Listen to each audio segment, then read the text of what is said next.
Dear brothers and sisters, in the interest of nasiha, sincere advice, the reflection that I want to give tonight, I want you to look inward, inshallah ta'ala, and let's think very deeply, because we're getting now into crunch time, the most important 10 days of the most important month of the year. So bismillah. I'm going to ask you all a question first. On the day of judgment, what are the barriers to your good deeds being accepted?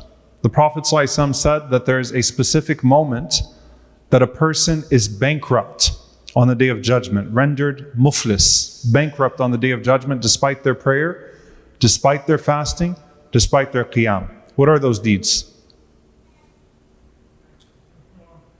I can't hear anybody. What is that, uncle?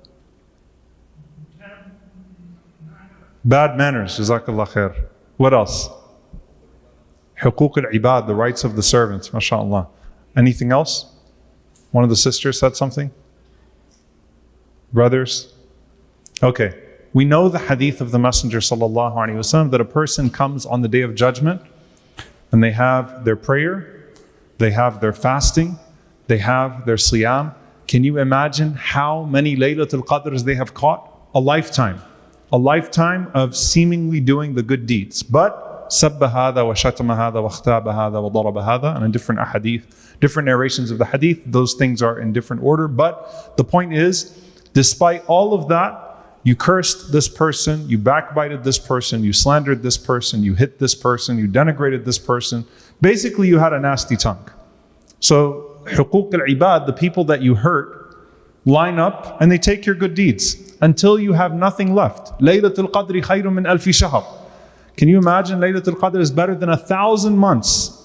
1,000 months. And let's say that a person caught Laylatul Qadr for 50 years. 50,000 months of good deeds gone. Why? Because of the people that you hurt with this. It's a warning from the Prophet ﷺ. The barriers to our good deeds being accepted or being profitable on the day of judgment. Now, that's not what I want to talk about tonight. I just want to establish a premise for a moment. That as we're getting into the last 10, we need to make tawbah from those things that might take away everything from the last 10. Sheikh Yasir talked about salah, prayer, taking the most of our prayer. And honestly, I appreciated the reminder because it wasn't a feel-good reminder. It was a warning. الَّذِينَ هُمْ عَنْ صَلَاتِهِمْ سَاهُونَ. Usually you hear the good things about prayer. It was a warning not to be forgetful for your prayer, right? With your prayer and lose out on your prayer. This is beyond that. This is your good deeds going to waste because you're not reforming your akhlaq. You're not reforming your manners. And so if you want your ibadat to be accepted, you have to reform your akhlaq. Can you all remember that? If you want your ibadat, your acts of worship to be accepted, you have to reform your what? Your akhlaq, your manners. If you want your acts of worship to be accepted, you have to reform your manners. May Allah subhanahu wa ta'ala allow us all to reform our manners and to perform our acts of worship. Allahumma ameen. This is the time to do it.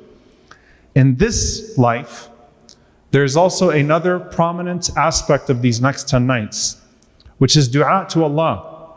Constantly making dua. We have lists that we go to Allah with. You've been asking Allah for all this time. Laylatul Qadr is the night of decree. So you want something to happen in the next year? That's your night. That's the night that your next year is going to be decreed. In the next 10 nights, your next year is going to be written down. Think about the consequence of that. Including, by the way, those who plan to go to Hajj. May Allah write us amongst them. Allahumma ameen. So in these next 10 nights, something is going to happen with your decree, right? And what is the barrier to your accepted dua? And that's where I want to stop for a moment and think about the surahs that we just passed. Surah An-Nur, Allah subhanahu wa ta'ala talks about the ideal society that got polluted by some of those bad akhlaq, those bad manners.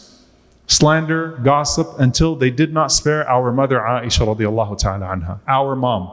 Our mom was slandered. You love your mother?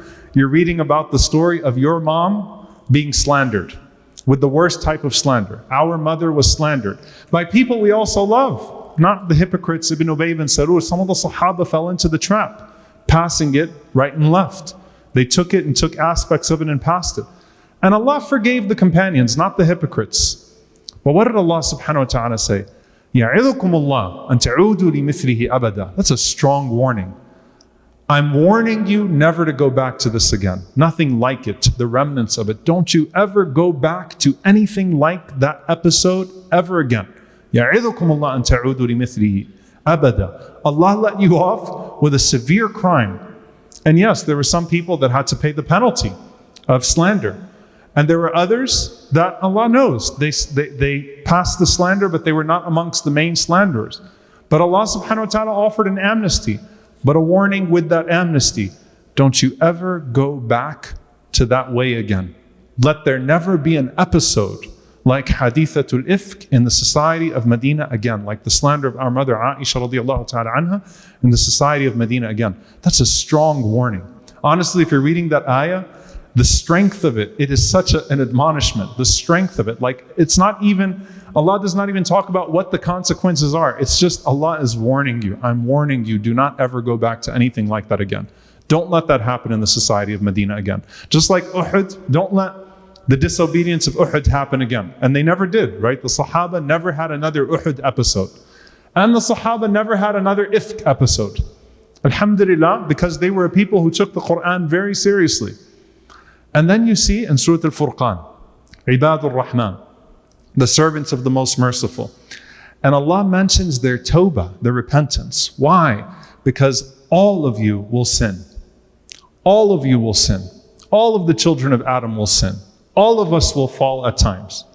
But Allah subhanahu wa ta'ala mentions in the qualities of the servants of the Most Merciful, إِلَّا مَنْ تَابَ وَآمَنَ وَعَمِلَ صَالِحًا. Except for those who repent and they believe and they work deeds of righteousness. And Allah re-emphasizes that, by the way. مَنْ تَابَ وَعَمِلَ صَالِحًا. The one who not only repents, but who puts in the place of where they used to sin a good deed instead to hold that place. They cut off the means to sin and they now have the means to good deed. They now have means to a good deed with Allah subhanahu wa ta'ala. And for those people, يُبَدِّلُ اللَّهُ سَيِّئَاتِهِمْ حَسَنَاتٍ. How merciful is Allah? Allah switches their sins to good deeds. Now, Surah An-Nur was a warning to society. As a community, don't mess up like that again. You don't get two Hadithatul Ifks. You get one, you messed up. As a community, make tawbah to Allah and learn the lesson as a community. Ibadur Rahman is very individual. When you messed up, turn back to Allah and put in the place of your sin a good deed. Why do I want to build on this, inshallah ta'ala, tonight?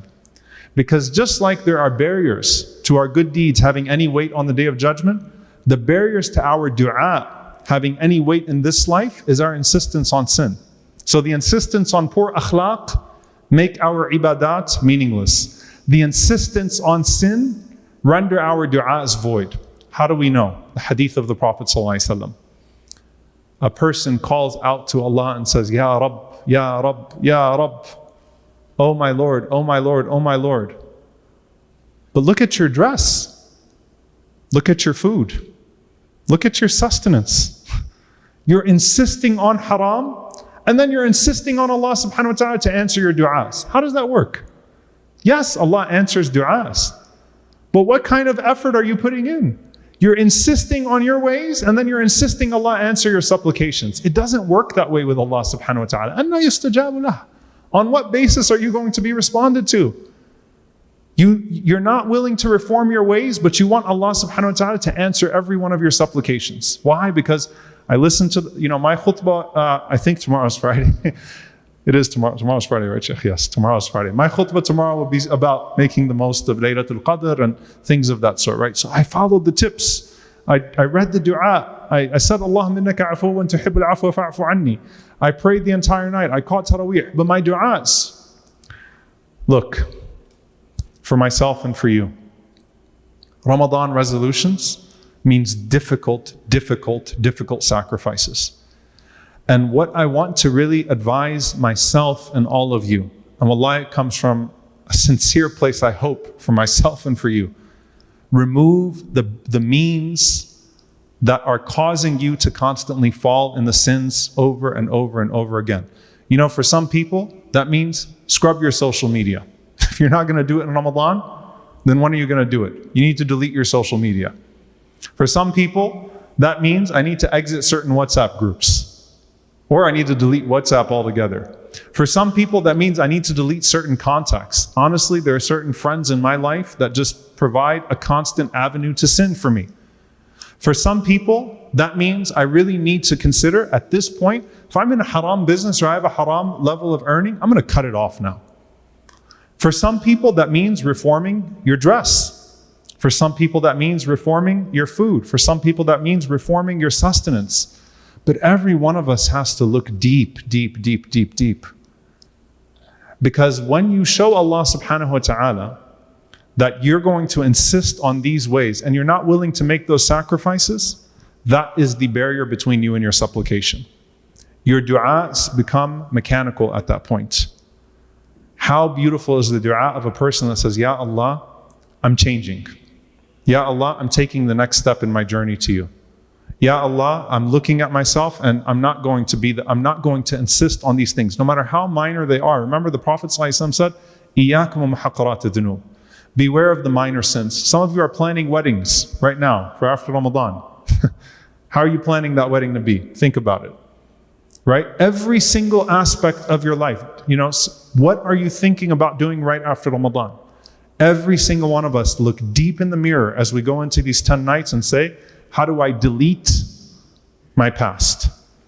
Because I want Allah to do tabdeel, to switch my sins to good deeds. But in order to do that, I need to switch the means to my sins with the means to good deeds. And Allah is merciful enough to where He will clean the slate. But am I going to clean my own slate? Am I going to turn my own page? I trust Allah ar-Rahman, the most merciful, to clean the slate if I sincerely turn back to Him.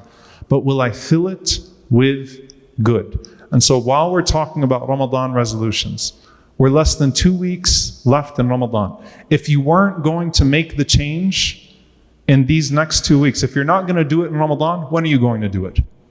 If you're not going to reform your earnings and the things that the Prophet ﷺ said are barriers to dua, when are you going to do it? And if you start thinking about, but that would mean I have to change this and I have to change that. You know how the shaitan, I'll end with this. The Prophet ﷺ said, when you're about to give charity, and I'm not going to fundraise yet. Okay, there's no fundraiser right now. You're about to give charity, the shayateen open their mouths and they tell you what? Poverty, poverty, poverty, poverty, poverty. Vacation, trip, this, that. They hold you back from your charity. That's with every good deed. You're about to turn the page with Allah subhanahu wa ta'ala, but what about your friends? Well, wait a minute, what about this? What about that? What about your social gatherings? What about your family? What about these people? What about those people? What about this factor? Wait a minute, but if you get this out of your life, but wait a minute, maybe you'll need to communicate with that person again. The excuses. Shaitan just wants to make sure the means are still there. He's going to come out of his chains with a vengeance after Ramadan. We all know how we feel on the day of Eid. He will come out of his chains with a vengeance. He just wants you to maintain the pieces in place, the means, so that you go back to those things. Al-muhasabah. Let's hold ourselves accountable and let's make some difficult sacrifices. And that's how you get your du'as answered. Just like we don't know how the sins affect our lives. They make our lives devoid of barakah. They bring in our lives ibtila. They bring in our lives trials and tribulations that we don't even trace back. The same thing, dear brothers and sisters, with our du'as. Allahumma naqqina min al-dhunubi wal-khata'i allati takbisu du'a wa naqqina min al-dhunubi wal-khata'i allati tanzilu al-bala. We ask Allah subhanahu wa ta'ala to purify us from the sins and from the shortcomings that cause our du'as to not be answered. And we ask Allah subhanahu wa ta'ala to purify us from the sins and the shortcomings that cause tribulations to descend upon us. And we ask Allah subhanahu wa ta'ala to purify us from the bad characteristics and manners that cause our acts of worship to not be answered, to not be accepted. We ask Allah subhanahu wa ta'ala to fill our hearts, to fill our eyes, to fill our minds, to fill our limbs with that which is pleasing to Him, and to purify us from all that is displeasing to Him. We ask Allah subhanahu wa ta'ala to allow this Ramadan to be a moment of a turned page with Him. And we ask Allah subhanahu wa ta'ala that for anyone we have harmed, that Allah subhanahu wa ta'ala allow us to be forgiven by them as well. We ask Allah subhanahu wa ta'ala to correct our affairs in regards to the hereafter and correct our affairs in regards to the dunya. And we ask Allah subhanahu wa ta'ala to make us amongst those who catch Laylatul Qadr and who do not have Laylatul Qadr invalidated on the Day of Judgment. Oh Allah, accept it from us. Allow us to catch it and allow us to see it on the Day of Judgment. And do not let it be amongst those Laylatul Qadrs that are invalidated. Allahumma ameen.